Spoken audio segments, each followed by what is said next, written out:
আসসালামু আলাইকুম রহমতুল্লাহ। আমার এই ব্যাগেজটি সম্পর্কে কিছু তথ্য আপনাদের দিতে চাই। আসলে এয়ারপোর্টে আমরা যখন কোনো ব্যাগ হারিয়ে যায় এবং সেটাকে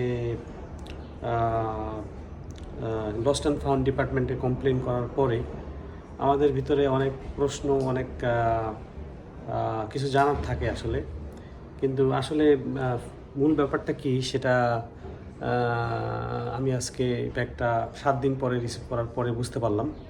তো এই এক্সপেরিয়েন্সটা আপনাদের সাথে শেয়ার করার মাধ্যমে আপনাদেরও বিষয়টা জানা থাকবে। তো বিষয়টা হচ্ছে যে আমি জেদ্দা থেকে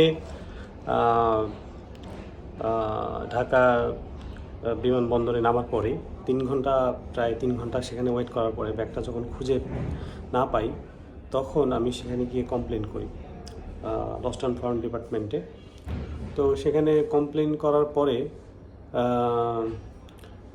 প্রাথমিকভাবে কোনো ইনফরমেশন তারা আমাকে দিতে পারে নাই। তারা আমাকে একটা কাগজ দিল আমার লগেজের যে টোকেন সহ।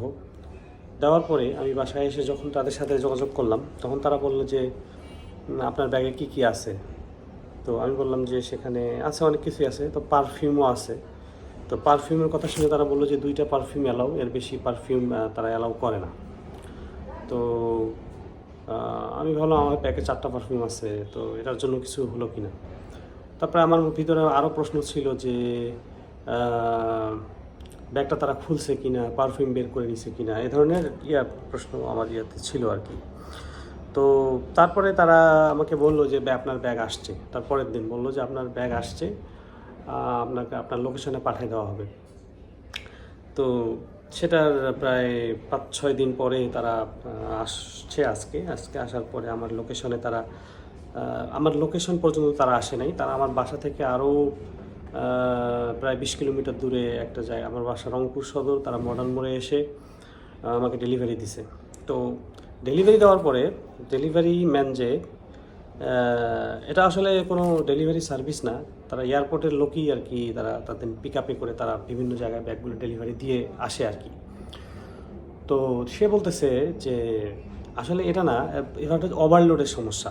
মানে প্লেনে ওভারলোড হওয়ার কারণে তারা কিছু ব্যাগ রেখে দিছিল লোডটাকে ব্যালেন্স করার জন্য, এবং পরের ফ্লাইটে তারা সেগুলো পাঠিয়ে দিছে। তো এই কারণে আমাদের ব্যাগগুলো আমরা পাইনি। কিন্তু এখানে যে মিসম্যানেজমেন্টের যে বিষয়টা, যেটা আমার কাছে মনে হলো, সেটা হলো আমার ব্যাগটাতে তারা আটকাই দিল বা পরের ফ্লাইটে দিবে, এই ইনফরমেশনটা আমাকে জানানোর প্রয়োজন ছিল, নাম্বার 1। নাম্বার 2 হচ্ছে যে এখানে আসার পরে আমি যে তারা যখন আমাকে ডেলিভারি দিল, আমার লোকেশনে আসা উচিত ছিল, কিন্তু তারা আমার লোকেশনে না এসে, কারণ এটা তো আমার ফল্ট না। বিমানের ওয়েট আমাকে বলা হয়েছে আপনি 23 কেজি ওজনে 2টা ব্যাগ নিতে পারবেন, আমি সেটাই করছি। আমি তো অতিরিক্ত কোনো ওয়েট নেই, তো আমার তো কোনো ফল্ট না। তো সেক্ষেত্রে আমাকে কেন মানে আমার লোকেশন থেকে তারা আসবে না, আমাকে ওখানে গিয়ে রিসিভ করতে হবে।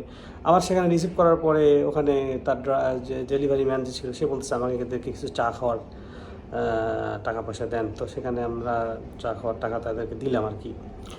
তো এই যে বাঙালি যে বিহেভিয়ার, এটা আমার কাছে ভালো লাগে নাই। এটাও আমার একটা এক্সপেরিয়েন্স।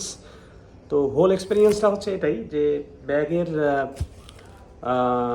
সামগ্রিক বিষয়টা আরও তাদের সার্ভিসের ক্ষেত্রে আরও ডেভেলপ করা উচিত, এবং এই ধরনের ভোগান্তি থেকে মানুষকে মুক্ত, অকারণ মানে কোনো দোষ নাই সে অবস্থাতেও এই যে হয়রানির শিকার হচ্ছে মানুষ, সেটার জন্য তাদের সিস্টেম ডেভেলপ করা উচিত। তো আমার এক্সপিরিয়েন্স আপনাদের সাথে শেয়ার করলাম। আপনাদের হয়তো আপনাদের অনেকের কাজে লাগবে ইনশাআল্লাহ। আসসালামু আলাইকুম।